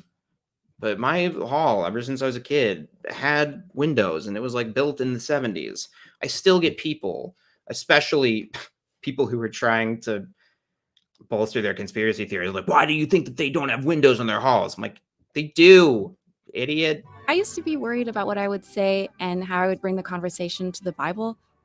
But now I realize that what matters more than what I say is that the person feels that I genuinely care about them. So just Is that the person feels that I genuinely care about them. Not that I do, but that they have been successfully tricked into thinking that I care about them. Because obviously I don't. And if they're not a progressive Bible study, then I'm going to dump their ass. They're not important. But now I realize that what matters more than what I say is that the person feels that I genuinely care about them. So just like Jesus approached the woman at the well, I like to approach people about their Well, that was dogs, an and Illuminati I like to hall. talk to them, ask if I could pet the dog. It starts a nice, relaxed conversation, and that can lead into like giving them a card or talk. Why are they doing this? Why do they do this to themselves? They're in court right now trying to argue that they don't pressure kids into becoming Jehovah's Witnesses, and they don't even really have kids that are witnesses. And then they'll just put little kids on screen being like, I'm in a doomsday cult and I preached for Jehovah. Like, I just don't understand why they think they can do this. Talking about the truth a bit, and oftentimes when I leave, I'll look back and they'll be scanning the card with their phone and they'll be looking at the website already. I've noticed that now in the congregation, we've become more observant. And then we can use those observations in our conversations. Wow, he's observed that they become more observant, and then those observations make more observations. I'm kind of quiet and shy by nature, so there's this new method that says don't talk too much. And when I heard that, I was like, yes, that's something that I can do really well, and I just love it. I feel much. There was never direction that said that you should talk too much. So what is she even talking about? It's not like it's like, now remember, talk way more than the other person. Talk too much and don't listen. Like, they're acting like this is some new adjustment. It's not. It's always been this way. No, I do want to be clear. Like, I want to clarify that there are Kingdom Halls without windows. I'm just saying that there was never like some rule that Kingdom Halls can't have windows or something. It just so happens that some of them don't and some of them do. More relaxed because now our goal is to start conversations. So I focus on preparing ideas based on the needs of the people in the territory. And what is the goal of those conversations? The goal is not to just have conversations. The goal is to have conversations that can lead to a Bible study. So this is very deceitful that they're like, oh yeah, now our goal is to just start conversations. No, it's not.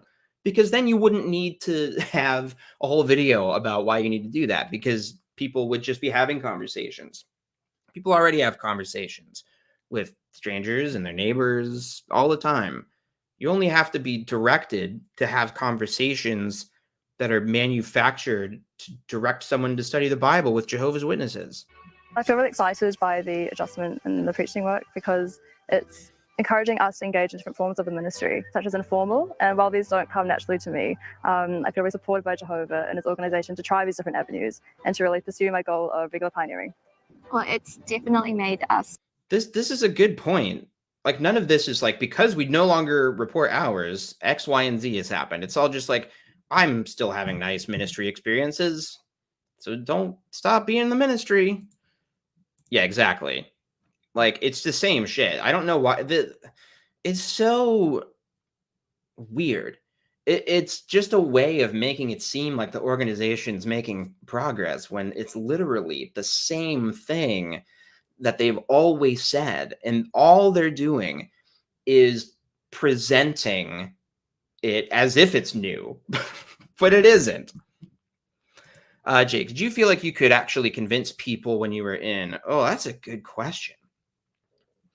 I did feel like that. Yeah, I felt like I could, in particular, the stuff about Paradise Earth, I felt very confident in showing that stuff. Like, I felt very confident in proving all of our beliefs from the Bible, except the 1914 thing, which I just was never too good at memorizing. But yeah, I felt like if somebody would just sit down and let me preach and would study the Bible Teach book, that they would get it. I totally bought into it. Yeah, I get a little annoyed at people who claim that, like, oh, nobody really believes it. I think that's a really tricky question, the delineation between do I really believe it and do I not? Anyway, another script I haven't filmed yet. Want to extend our ministry so much more, just so that we can go out and help people to get to know Jehovah. I see many in the congregation who find great joy in pioneering. I wanted to feel the same. So I am very happy to be a regular pioneer starting this month. As a couple, What is that supposed to teach us? It doesn't. So that's pioneers are not in the Bible. So you always want it to be this thing that the Watchtower made up. It was like a fake title that they made up. And because they lowered the arbitrary rule that they made in the first place for this arbitrary position that they made up, now you're happy? I don't get it. Oh, Apostate Barbie knows people in the video. Oh my God. The last couple? The blonde couple? That's crazy. So that happened. I knew a couple that was in one of the marriage videos that they did recently. And I don't think we talked about it, but me and Christina, well, I don't think she does. I know the older couple that play the like grandparents in the What is True Love, the racist drama that we've been talking about, Wife of Lot. We know one of the couples in that. We want to attend the School for Kingdom Evangelizers because we want to improve in learning new ways of showing our love for people. I can't wait to pioneer. I want to pioneer, and then I'm going to go to SKE, and then I want to go wherever SKE sends me because it sounds like a fun adventure. Saddest thing I've ever seen on screen in my entire life. I hate this. This stuff really makes me sad, seeing kids being put on camera and thus further pressuring them to make good on these promises that they've made to now millions of people. It's abusive, and it's incredibly it's just gross to use these kids who don't know any better for propaganda. It's fantastic. All I have to do now is focus on people, and that's great. That's what it's all about.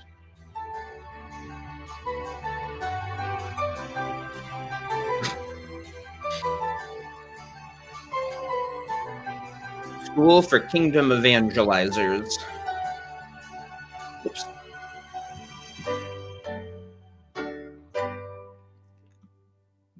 Okay, great. Brothers and sisters, we love you for doing all you can according to your circumstances.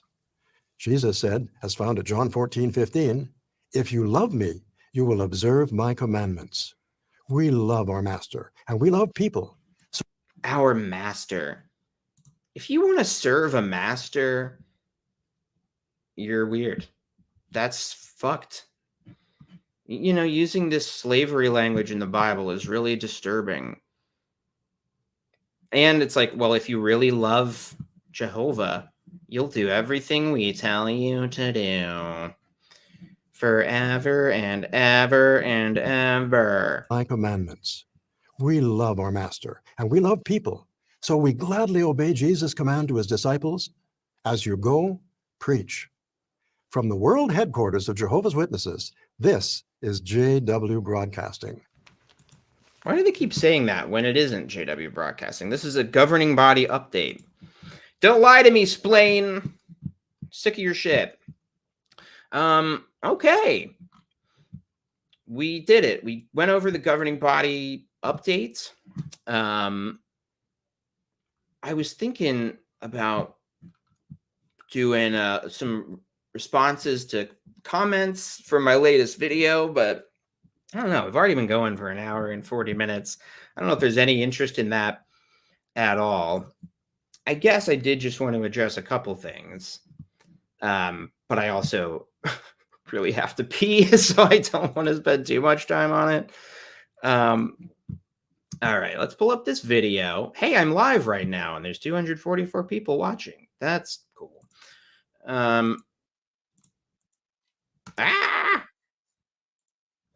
Shut up, me. Okay, so the only thing I really wanted to say, the response to this has been very interesting. You know, it's a little divisive as expected, but I'm very happy that I don't know. The response has been very, very positive. I don't think he would mind me saying this, but Paul Grundy reached out and said that he really enjoyed it, and that was that's the ultimate compliment. So I try not to brag too much about my accomplishments, but you know what an accomplishment it is to release a video on YouTube. I don't know. So the comments are pretty interesting. Ooh, I wonder if I search by. Oh, you used to be able to search by controversial, couldn't you? Let's search newest first because I think there's some conspiracy ones up top. Yeah. One thing that is very telling about all this is so I made a choice when I made this video that I did not just want to repeat everything in the JW Facts article, because obviously I knew that people who are interested in challenging their beliefs know that that article exists and clearly don't care, right? It's existed for a long time, as have many other videos and resources debunking this conspiracy theory, which you have to remember is not just a Watchtower conspiracy theory. Like the Freemason thing is very famous outside of Jehovah's Witnesses. So anybody who was sincerely interested in challenging these claims has had full opportunity to do so. And I didn't want to just repeat everything in the JW Facts article, but there was one thing in the JW Facts article, you know, I kind of, as a joke, I'm like, the JW Facts article mentions this, so I don't have to mention. And then I do mention like 18 things in a row from the article, but I did not mention the fact that what they say is that Russell was buried in a Freemason grave. This is a part of the conspiracy, but of course it has been addressed in that JW Facts article. So I didn't feel like I have to mention it, you know? I didn't feel like I have to mention it because it was already debunked. I mean, that's another thing. Okay, so there's a couple bits of evidence that people bring up that I did not bring up in the video that I did think were worth mentioning. One of which I knew about, and one that I did not, and does not change any of my thoughts or opinions. So one is that Watchtower was, or no, Russell was buried in some kind of Freemason grave. So let me pull up the JW Facts article. Proofs examined. So, yeah, I mean, the very first one is Russell is buried beneath a pyramid. Answer: Russell is not buried beneath a pyramid. Russell died on October 31st, 1916. By the way, if you don't think the fact that he died on Halloween is going to come into play in this horror book, got another thing coming. That's one of the most fun details. I mean, if you want to believe in a conspiracy theory, the fact that he died on Halloween is cool. And that's a fact. Okay, I got distracted. Russell died on October 31st, 1916, and was buried in a regular grave. In 1919, more than 2 years after his death, the Watchtower Society arranged for the erection, nearby of a pyramid-shaped monument, out of respect for the prophetic significance Russell placed on the pyramid. The picture above shows Russell's funeral with a simple headstone and no pyramid. I'm just literally just reading somebody else's article at you because apparently it only counts if it's in a video that I make to some of these people. The IBSA convention report for 1919 discusses plans to make the monument. You can see the picture below, which comes from that convention report. The report says the following about the tomb visit. It's a memorial, which is an erection to the society. It will be erected diagonally in the pyramid-shaped monument as designed by Brother Bonet and accepted by Brother Russell as the most fitting emblem for an enduring monument on the Society's burial space. It is expected the monument will be in place before the next decoration day. I don't know what that is. So they built it. It says a modern picture of Russell's grave shows that he is not entombed in the pyramid, but it has a regular headstone containing no Masonic symbols. The pyramid monument is located a few meters away from the headstone. They don't care about that, obviously. People have also suggested he's buried in a Masonic temple, which he is not. Like, I guess there's one nearby, but what would that mean? Like, do they have to make regular trips to his grave so they can steal his blood or something? Yeah, I mean, it's just like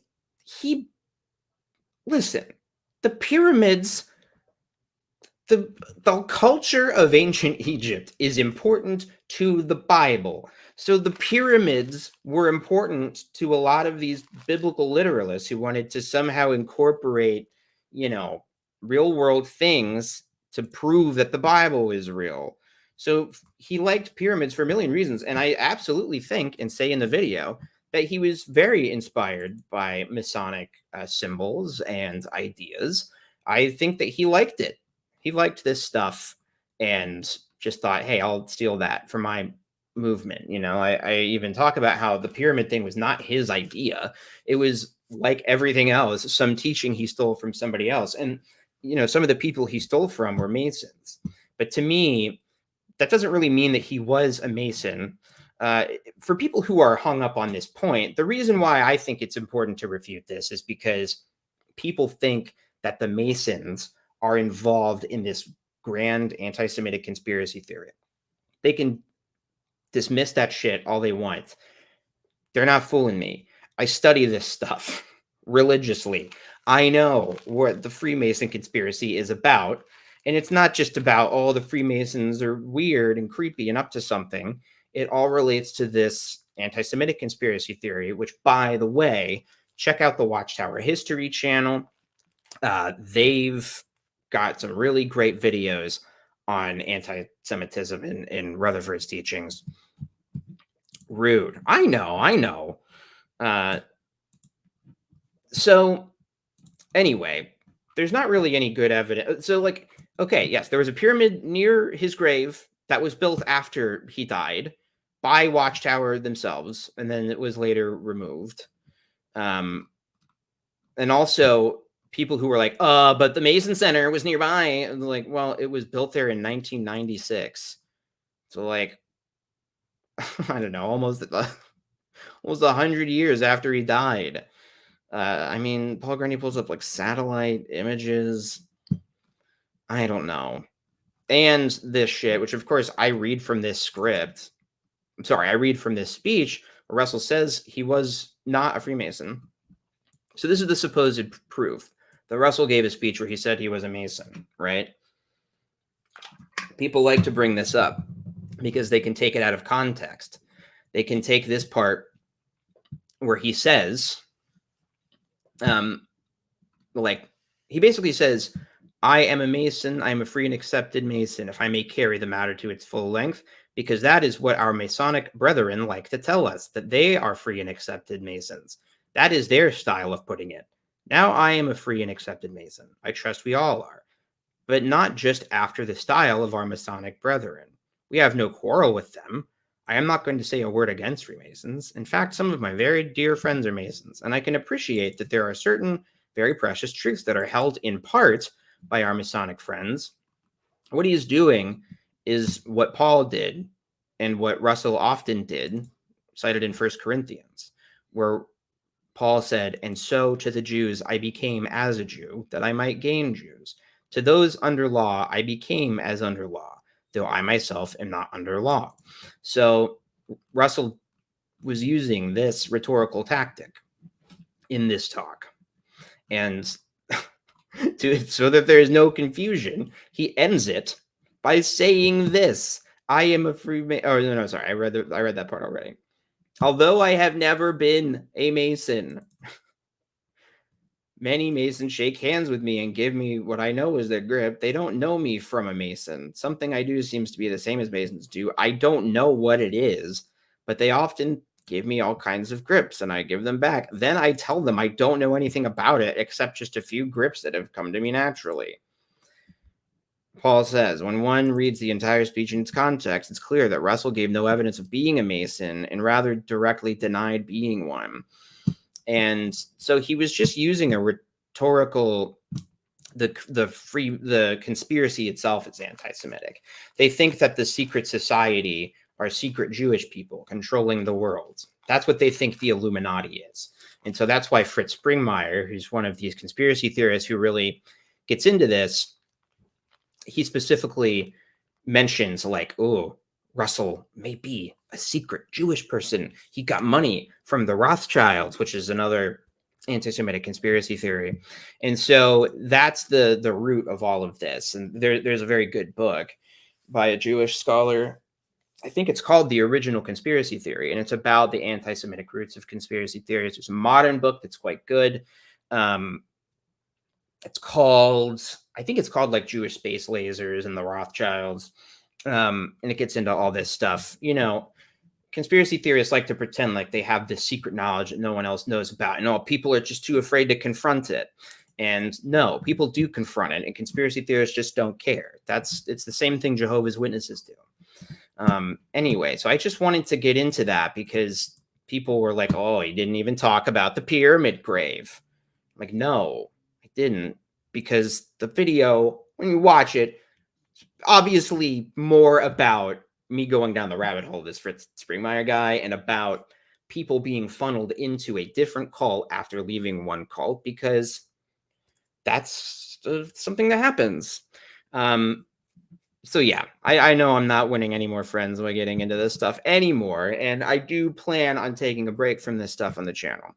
But I think that this is absolutely, yes, by the way, Rutherford was extremely anti-Semitic, and that Watchtower History channel is doing a nice job of showing where some of the origins of his teachings came from. So anyway, I just wanted to get into that. Oh yeah, wait, should I read a couple funny comments? You have written, oh wait, I'm not sharing my screen anymore. Okay. Yeah, this one. You have written that you enjoy proving how stupid conspiracy theories are. I didn't write that. I didn't ever say in the video, I enjoy proving how stupid conspiracy theories are. I actually said the opposite is true, because I said that conspiracy theories are like, they can be true. Conspiracies do happen and they exist. And it just so happens that some are not true.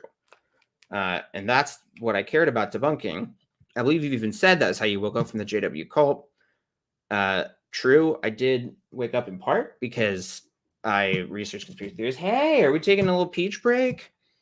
Hi, Peach. A peach break? I do need to take a pee break, but a peach break will do just fine. Hi, baby.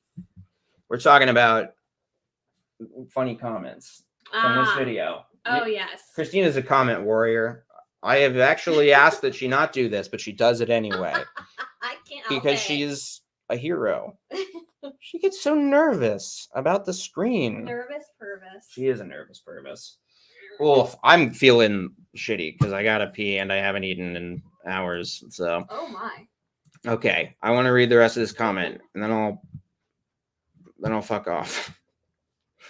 So yes, he's saying because I woke up from studying like debunk videos of conspiracy theories, that makes me not objective. So clearly I didn't research the topic objectively. I would say, no, that's right. I am not a journalist. I try and, follow the facts objectively, but I absolutely have an opinion. I think I'm pretty free about stating my opinions in the videos.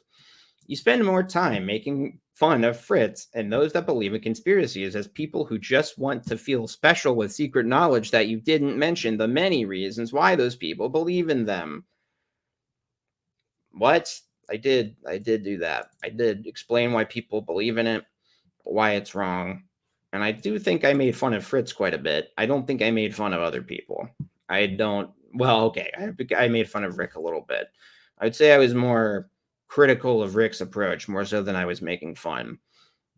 I don't even see the point of making this video. Do you feel a need to distance yourself from those, quote, dumb and delusional XJW conspiracy theorists? Who's he quoting? I didn't call them dumb or delusional. But yes, I absolutely feel a need to distance myself from conspiratorial XJWs. I think it's really important to know for anybody who's a Jehovah's Witness questioning. They need to know that not all apostates are like that not all XJWs are conspiracy theorists who use their platforms to just spread New World Order bullshit. So yeah, I do want to distance myself from that. And I actually got some emails and some comments on this video from people who said that conspiracy theorists delayed their waking up process by a few years because they finally worked up the nerve to get into to look up stuff on the witnesses. And they found these crazy conspiracy videos that obviously are not based in fact. And then there was a few more years before they decided to do any more research. So I think it has a really damaging effect. And yeah, I absolutely do want to distance myself from that. Or do you enjoy putting down others who you don't agree with? Yes, I do enjoy putting down others who I don't agree with, and so does everybody. I'm just honest. I'm glad that you at least acknowledged how smug you are because it is very off-putting. Yeah, I mean, I think that I put down myself a lot too. The goal isn't really to put people down. I think by the crazy shit they're saying, they put themselves down, like they're making fools out of themselves by saying ridiculous things with no evidence while making these garbage videos. It's embarrassing. But I think that when people see some of it in a different context, they realize it's embarrassing and they think I must be lying about it somehow. And it's like, I just showed clips from people's channels. Conspiracy theorist is subjective. You assuredly believe in something that could put you in that category for someone else. Yeah, I know. I talked about that. I don't know that it's subjective because some things objectively are conspiracy theories, But I would say that, yeah, the dude who just couldn't understand why Alex Jones was mentioned in the video really blew my mind. I know, it's really weird. Yeah, people don't like when they're called out that the clear end game of New World Order conspiracy theories is anti-Semitic bullshit. They don't like that. And they think that they're clever.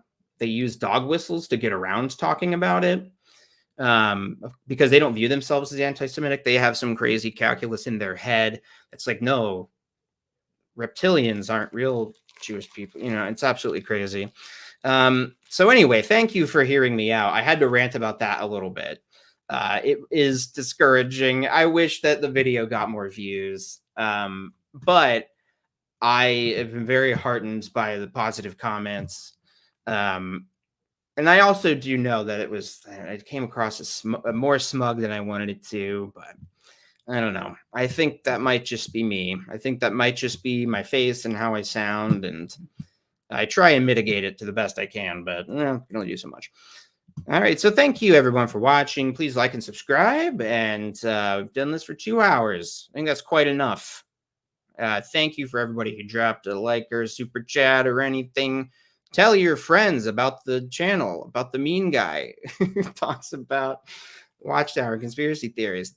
Thank you and goodbye.